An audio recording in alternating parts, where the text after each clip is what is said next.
episode sebelumnya, Lindong telah mengaktifkan platform formasi latihan kuno. Training platform segera diselimuti oleh penghalang cahaya yang memberikan pelindungan penting bagi kelompok Lindong. Di dalam platform itu, Lindong pun berkata, di nirwana yang keencerkan di dalam penghalang, akhirnya cocok untuk diserap. Xiode pun mengomentari kekaisaran elang langit yang saat ini menunggu di luar dan berkata, sepertinya mereka tidak menyerah begitu saja. Lindong pun menyahut, biarin aja, yang paling penting sekarang adalah melanjutkan latihanku.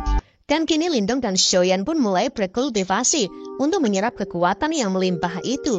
Xiode pun jadi iri dengan mereka berdua. Ia pun lalu berkata, bahkan jika aku berlatih di sini, keuntungan yang didapat akan sangat sedikit. Tubuh fisik yang nyata diperlukan untuk mencapai kemajuan yang signifikan. Pokoknya kali ini, aku harus mendapatkan pil samsara. Setelah aku mendapatkan tubuhku, aku akan memburu para cucumu itu. Apa mereka pikir aku tidak akan tahu siapa mereka hanya karena mereka telah menyembunyikan aura dan penampilan mereka? Mereka berani menyerangku. Akan kupastikan membuat mereka membayarnya. 2 hari berlalu, beberapa praktisi datang ke Sungai Pil dan mencoba berlatih di sana. Namun, upaya mereka tidak berhasil karena padatnya kinirwana dan gangguan dari mayat Pil mati. Pertarungan selalu terjadi setiap kali platform latihan yang tersembunyi ditemukan. Sementara itu, platform latihan yang menjadi tempat berlatih Lindong kini telah dikelilingi oleh kerumunan orang. Dan kini seseorang yang bernama Chanku bertanya kepada Wang Li, Wang Li, apa Lindong benar-benar berada dalam penghalang ini? Wang Li yang pipinya masih diperban gara-gara pukulan Lindong pun menjawab, iya, aku melihatnya masuk dengan kedua mataku sendiri. Saudara Chanku, bukankah boneka roh merupakan favorit kekaisaran mayat? Ada boneka roh kelas 1 bersama dengannya. Pasti akan sangat membantu kekaisaranmu jika kau bisa mendapatkannya. Chanku pun menjawab, boneka roh kelas 1 ya? Ku dengar bocah itu seorang master simbol surgawi juga. Aku tidak sabar untuk berduel dengannya. Dan kini seseorang laki yang bernama Zhenzu pun berkata, saudara Chanku terlalu melebihkan Lindong. Kalaupun seorang master satu segel simbol surgawi, tidak mungkin bocah itu bisa dibandingkan denganmu. Chanku pun balas berkata, Zhenzu, jaga mulutmu. Bocah itu telah melukai siswan sebelumnya. Sepertinya kartu asnya tidak ada habisnya. Kalau aku jadi kau, aku tidak akan mencari masalah dengannya. Wali pun kini berkata, ya, kita bertiga berada di tahap 1 Yuan Nirwana. Belum lagi ada banyak praktisi Nirwana di antara bawahan kita. Tidak ada jalan keluar untuk bocah itu jika kita bekerja sama. Semua yang ada di sini akan menjadi milik kita setelah itu. Mungkin kita bahkan bisa menembus tahap 2 Yuan Nirwana. Sementara itu, Xiode pun mulai memperhatikan Lindong dan berkata, apakah berhasil? Dan ternyata saat ini Lindong berhasil mencapai tahap Nirwana.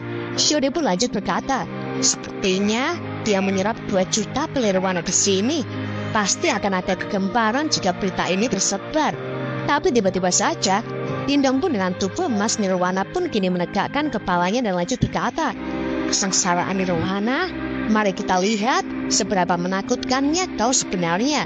Lindong pun segera mengarahkan kedua tangannya ke perutnya. Seketika kini muncul sebuah api yang berkumpul. Langit pun menjadi gelap dan muncul petir-petir yang menyambar. Xiode pun jadi terkejut dan berkata, bukankah ini kesengsaraan master simbol petir angin surgawi? Ini dimulai pada saat yang sama dengan kesengsaraan Nirwana. Gagal bukanlah pilihan di sini. Jika konsekuensi tak tertahankan, maka itu tidak dapat dihindari. Bocah ini selalu bertindak berbeda dari orang lain. Xiaoyan yang mulai sadar pun juga berkata, apakah kakak pertama akan baik-baik saja? Xiaoyan pun dengan penuh keyakinan menjawab, gak usah khawatir. Meskipun sulit untuk menangani 2 kesengsaraan secara bersamaan, tidak mungkin bocah ini akan mati dengan mudah seperti ini. Dan kini terlihat para preman pimpinan kekaisaran yang sedang menunggu Lindong pun mulai bosan. Mereka pun mengisi waktunya untuk main kartu guys. Sambil mengeplak kartunya, Chanku pun berkata, sudah beberapa hari nih, apa Lindong berencana akan menghabiskan sisa hidupnya untuk berkultivasi di dalam situ? Wang Lei pun menjawab, tidak perlu terburu-buru. Formasi pertahanan platform latihan tidak akan aktif untuk waktu yang lama. Kita akan melihat bocah itu merangkak ke sini dalam 5 hari. Chanku pun berkata lagi, setelah kita menangkapnya, akan kutunjukkan padanya apa itu keputusasaan. Wang Lei pun balas berkata, bagus sekali saudara Chenku, kita akan menyerahkan nasib cucumu itu padamu setelah kita menangkapnya. Chenku yang melihat gigi belakang Wang Lei pun dia berkata, aduh, tolong jangan tunjukkan gigimu. Apakah dia akhirnya akan keluar? Dan kini orang-orang pun melihat bola segel itu kini bersinar terang. Wang Lei pun tambah senang dan berkata, oh, aku tahu itu, bocah ini akhirnya kehabisan kesabaran. Orang-orang pun jadi merasa senang karena mereka merasa setelah mereka dapat membunuh Lindong, mereka akan dapat merampok semua harta milik Lindong. Dan kini segel pelindung platform latihan pun benar-benar terbuka. Lindong pun sudah berdiri dengan Xiaoyan dan berkata, lelucon macam apa ini? Kenapa kalian tidak mengajakku juga? Hal itu jelas membuat para pimpinan kekaisaran itu pun sangat marah dan berkata, hei, kau akan segera tahu apakah kau benar-benar akan terus bisa tertawa atau tidak. Saudara Chenku, saudara Heizu, ayo maju. Bocah, kami sudah menunggu lama. 3 serangan sekaligus ini seharusnya bisa membuat dia mati. Dan keluar. Ketika orang itu pun langsung melesat menyerbu Lindong. Menghadapi hal itu, Lindong pun terlihat sangat santai. Dan ia malah menyuruh Xiaoyan agar tak bertindak karena ia akan menghadapinya sendirian. Orang-orang menjadi keheranan dan berkata, hei, dia melawan mereka sendirian. Berani sekali dia. Setiap orang dari mereka lebih kuat dari si Suan. Wang Lei pun dengan nafsunya berteriak, jika kau cari mati, akan kukabulkan. Ketika orang itu pun segera mengerahkan jurus andalannya. Cakar pelang langit dengan jalan gunung, lolohan mayat iblis gelap, ruang tirani.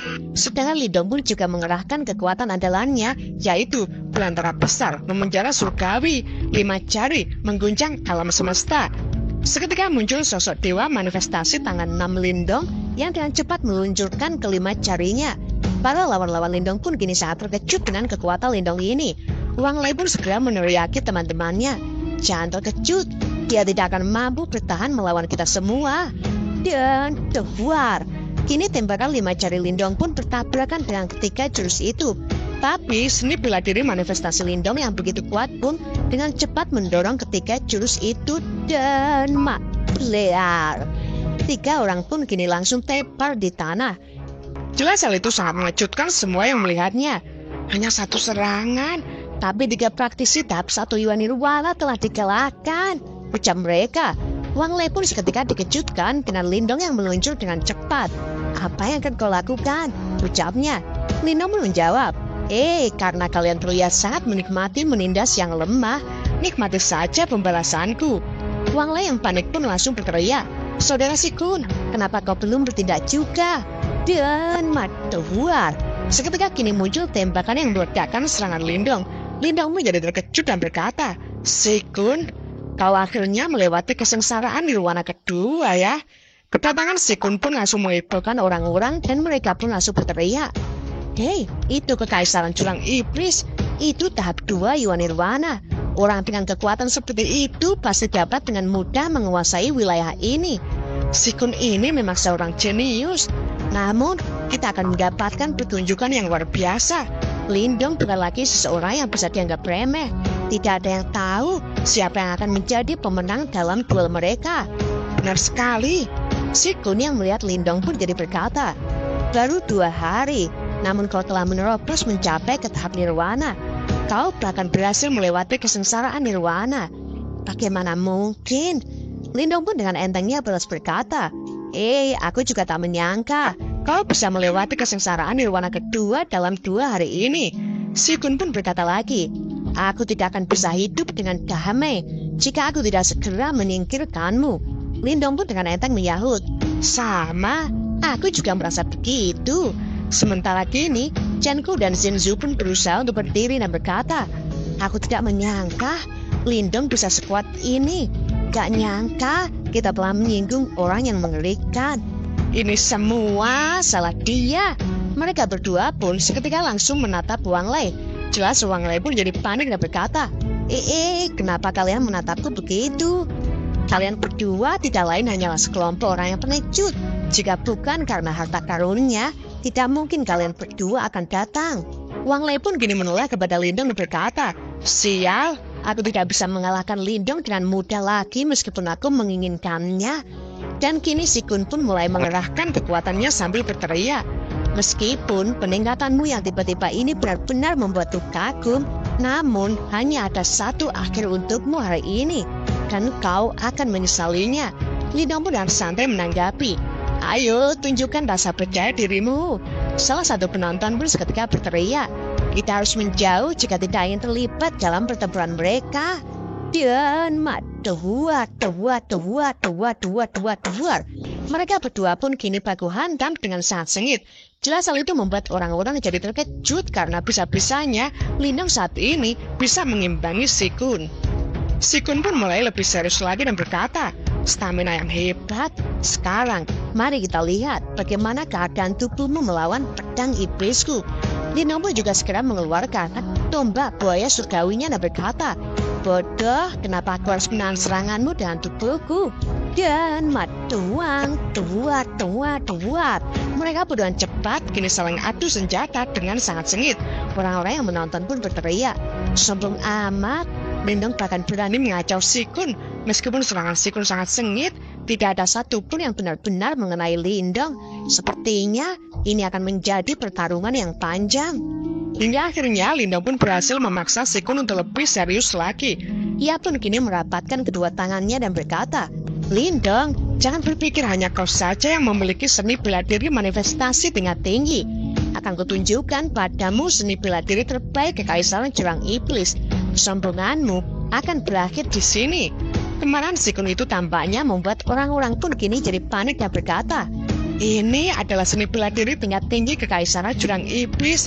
Perpaduan antara kekuatan si Kun dari seorang praktisi tahap 2 Yuan Nirwana dan kekuatan seni bela diri yang kuat. Itu bukan sesuatu yang bisa disejajarkan dengan Lindong. Si Kun pun dengan pedenya lanjut berkata, Lindong, keberuntunganmu berakhir di sini. Kekuatan iblis emas surgawi. Seketika kini keluar kekuatan cahaya emas yang sangat besar. Bahkan membuat tanah pun terkoyak. Semua mayat pil mati pun hancur menjadi debu. Lindong pun menilai kalau itu memang kekuatan yang sangat kuat. Tapi Lindong pun masih tetap tenang dan berkata, baiklah, itu memang seni bela diri yang kuat.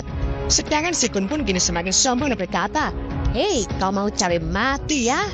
Lindong pun kini mulai merilis kekuatannya dan berkata, meskipun kita berada di dua level yang sangat berbeda, aku seharusnya masih bisa menahannya. Lindong pun segera bersiap untuk mengeluarkan jurus manifestasi andalannya. Si Kun pun masih dengan sombongnya berteriak, kau dan seni bela diri tak bergunamu itu, kau tidak akan bisa melukaiku.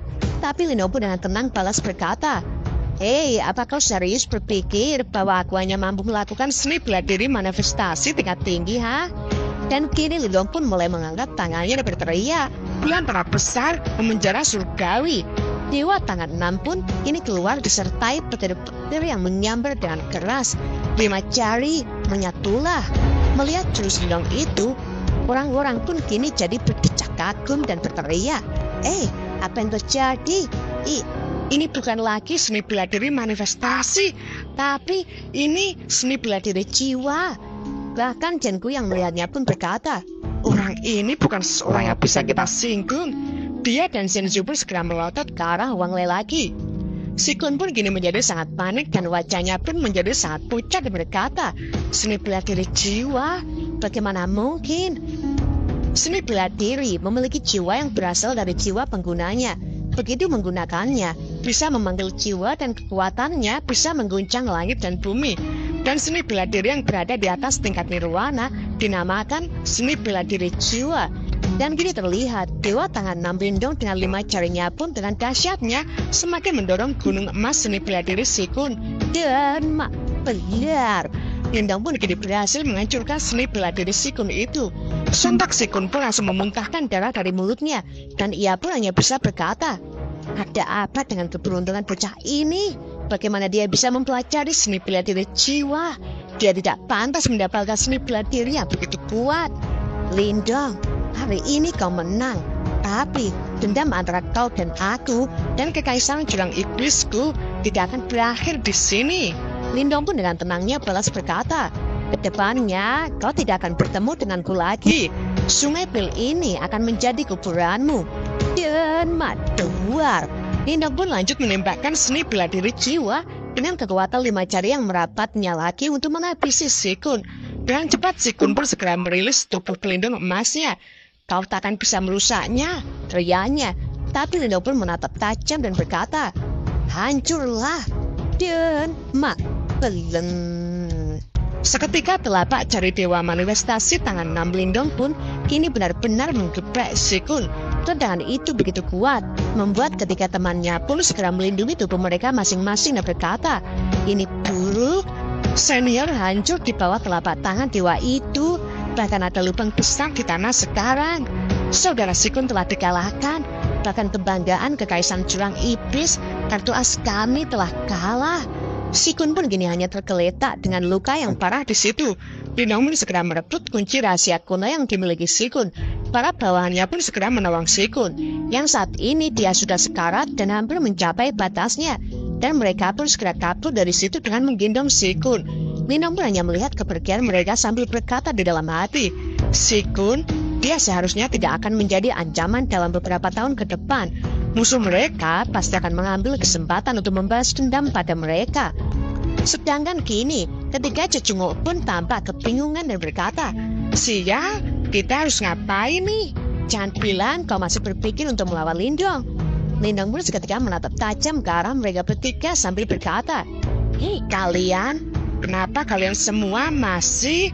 Mereka pun segera kabur dari situ, bahkan sebelum Lindong selesai bicara. Orang-orang pun hanya bisa kagum melihat kemampuan dari Lindong itu. Mereka pun berkata, bahkan 3 kekaisaran tingkat tinggi itu lari ketakutan.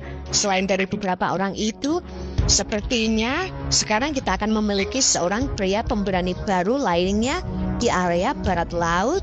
Dan kini Lindong pun berkumpul kembali bersama Shuri dan Xiaoyan. Shuri pun di situ berkata, Hei bocah, aku tidak menyangka kau bisa menguasai jari belantara besar memenjara surgawi sampai sejauh ini. Kau memang berbakat.